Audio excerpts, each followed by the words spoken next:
Welcome back, everybody. It's UntyperGo, and today we are back at the Battle of the Builds for another challenge, and this week's challenge is the companions. So we have a choice of 5 companions, and as you can see here on this picture, we have a point system ranging from, we have -2 all the way to +2, and this basically states that whichever one you choose, based off of how difficult it is to build around that companion, we get a bonus or a deduction in our points for the round or whatever. So for my deck, I chose Zirda as my companion, which if you have seen my video, the Turbo Naya Ori deck, then you're familiar with it. I essentially just copy pasted the same thing straight into this because the deck is actually just already really good as it is, and I just added some lightning strikes as some additional removal. We still have the Maze Mind Tomes. We just trimmed up one copy, but they're still in here to help us find the rest of our cards. And we're still playing Kenrith to be able to have all those abilities in combination with spending our mana any way we would like to for the Chromatic Ori.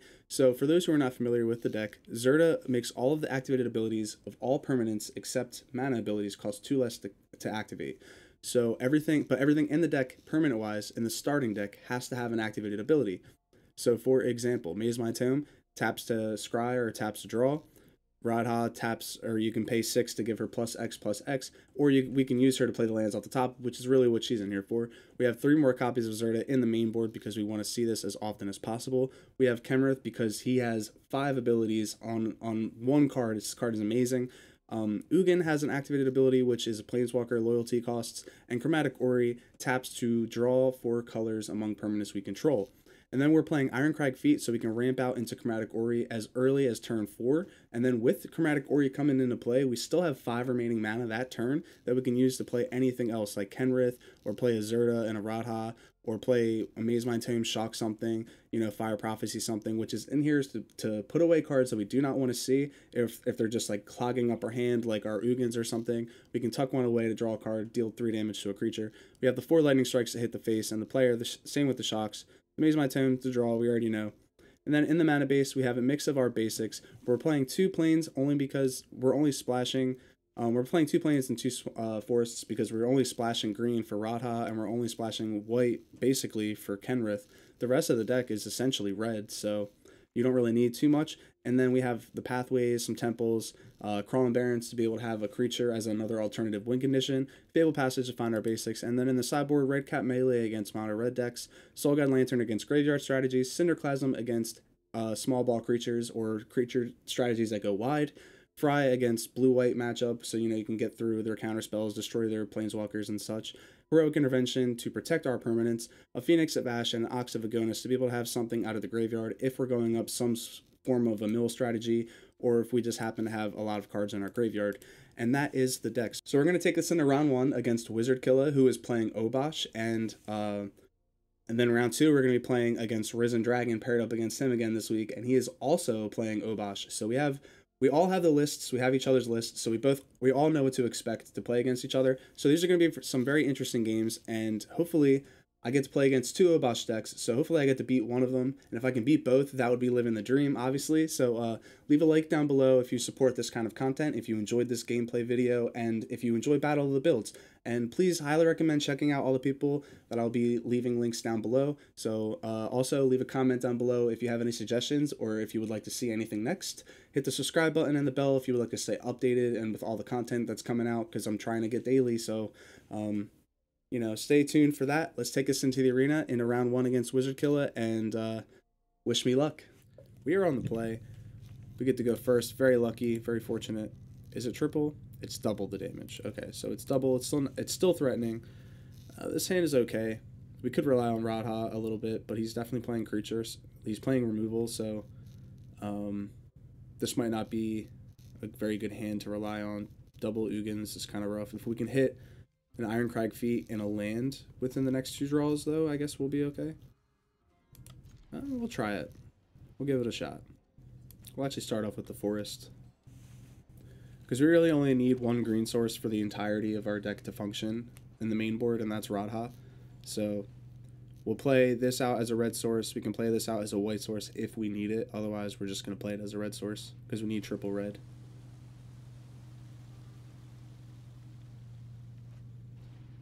There's the Slither Blade. So the point of his deck is he plays Slitherblade and the other 1 mana creature that can't be blocked. And then basically, since they're odd, deals double damage, and you just enchant them and go super crazy. We're actually going to wait for this activation. We'll pass it up. So this is going to be a very aggressive deck. If we can't deal with these creatures, we're just done for. We're going to die very quickly. So maybe keeping this hand was a little bad. We'll see.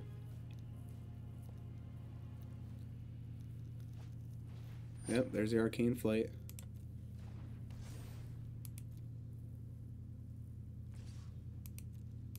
Just to hit us for 2. Alright, so we're going to scry. Yeah, we're going to put this to the bottom.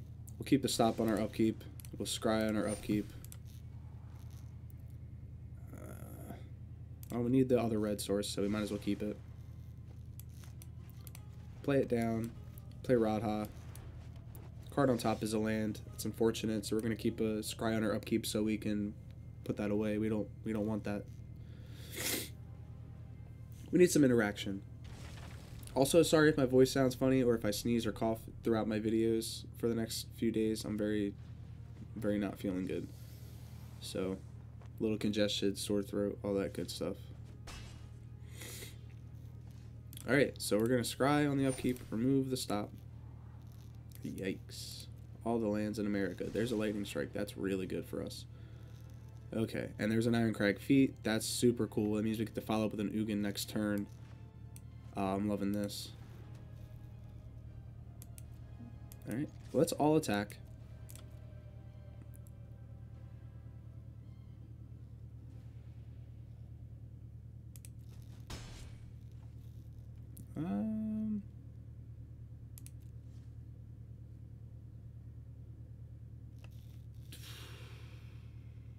Trying to think if he plays any like counter magic. I don't think so. So I could think I can hold off on this lightning strike. See if I can catch him trying to enchant it with something else. I also have to keep in mind that an Obosh is potentially in his hand too. Like he can just slam Obosh whenever.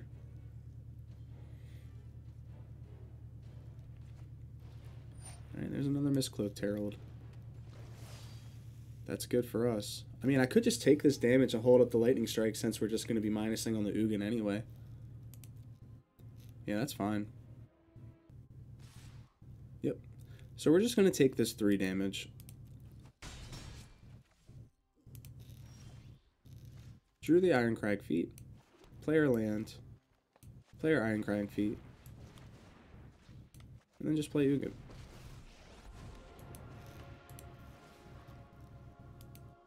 And I could just pay 1 into the X to exile all of his creatures. And now we're in really good shape, so he has to have like a really good top deck or follow-up to this. Alright, he buys Obosh. We'll go ahead and scry, gain the 4 life. Don't need another land, really. Zirda's cool. We'll play out our Zirda, just because. Go ahead and bolt.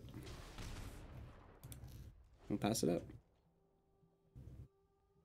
And Obosh is a 3/5, so we can't kill it with the lightning strike, but we can if we double up with Ugin's plus, or if we want a -5. But I think we're just going to use Ugin's plus to kill it. Temple is pretty rough too. Can't play it this turn. Although maybe he probably wanted it that way, knowing that I can just deal with it. So he's probably trying to get a setup. Yeah, that's good.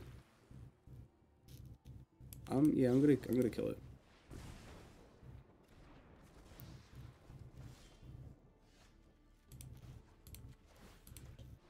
Alright, it seems like this is probably game. I'm gonna go ahead and buy this Zirda.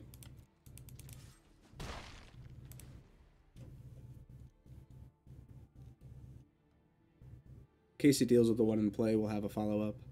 It's not really necessary, but... So we kind of just got there with the Ugin, with the Ironcrag Ugin, so... Not out of it yet, but we're close. Ooh, there's an Orrery. I'll go ahead and play it.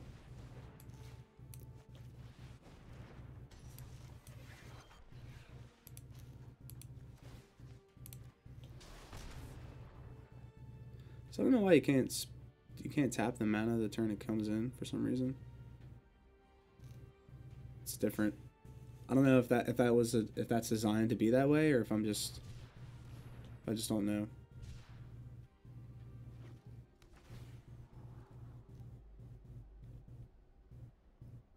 Alright, scratch to the top. You found something good.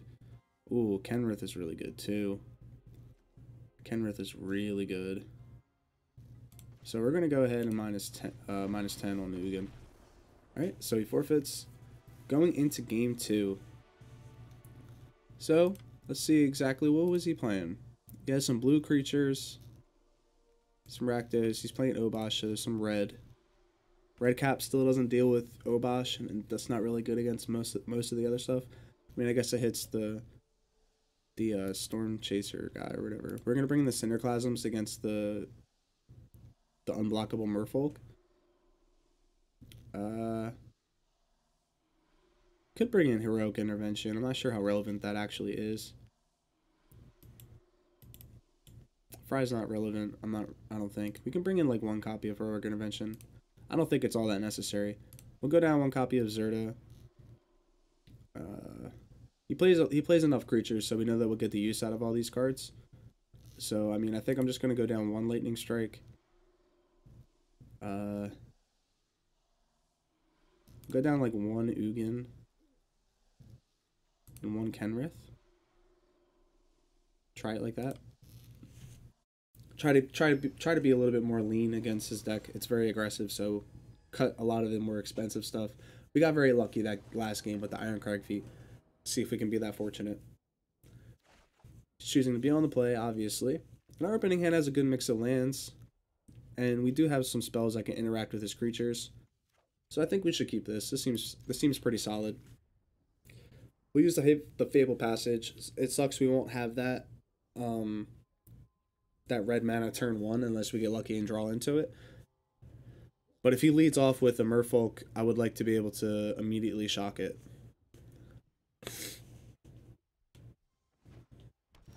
Alright, Castle Ardenvale for our opponent, so that's not too bad. We'll go ahead and fetch the red source. Drawing a lot of non-red sources, which is actually the bigger thing that scares me right now. Alright. Temple of Abandon. Comes in tapped, but that's still good. There's another red source. We will keep it. We want as many of those as possible. We can hold up the shock. Opponent probably knows we have it. We just held priority a little bit. Alright, no attacks, no nothing. We're not going to use our shock for the face. We're saving that for the permanence. It's much more important that way. We'll go ahead and pass it up again. We'll save up the Maze Mind Tome, do the same thing. Set your stops.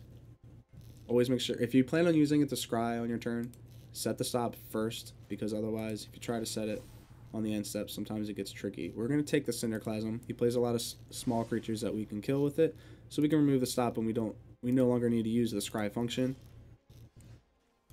Play Crawling Barrens as our land for turn, pass it up. If our opponent has nothing to play, we'll just put mana into Crawling Barrens. Unfortunately, he's not drawing any lands. It's pretty unfortunate. So we'll put the stop on our scry. Heroic Intervention, I don't think we need it, unfortunately. Very sorry, w1zardk1la. Getting mana screwed sucks. Alright, so we'll go ahead, I guess, and play this out as the only white source that we need. We'll buy Zirda, so we have the creature. And we'll pass it up.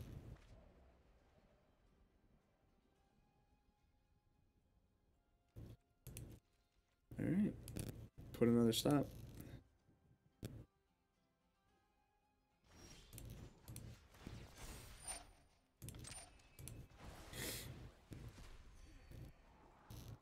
I don't think we need another land. We're getting flooded, and they're like bone dry. He's bone dry on lands, and we're flooding. I guess we'll play Zirda. And we're kind of slowing it down a little bit.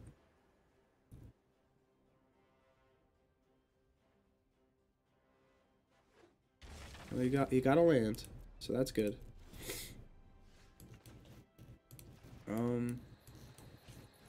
I guess we're just gonna play Kenrith, Hasty Boy, put a 1/1 counter on Zirda, and attack for 9. So now he has to deal with our creatures in play, or he's just dead next turn.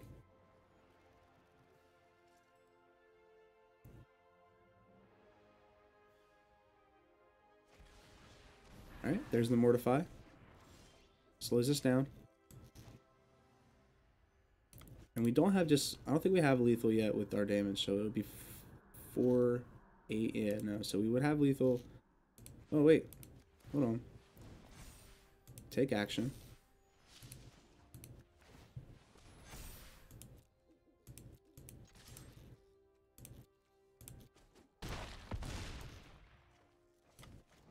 And shot. Good game. Welcome back, everybody. We went 2-0 against w1zardk1la, and as you notice, I changed my shirt. That's the power of editing and all that stuff. I actually forgot to record the wrap-up, so I'm re-recording it now so I can upload it for tomorrow.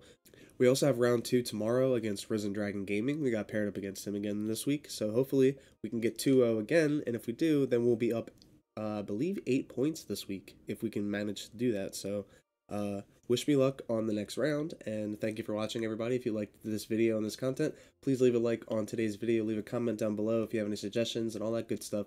Hit the subscribe button and the bell if you are not yet subscribed, and stay up to date with the channel. And that's it for today. I'll see you next time. Thanks for watching, everybody.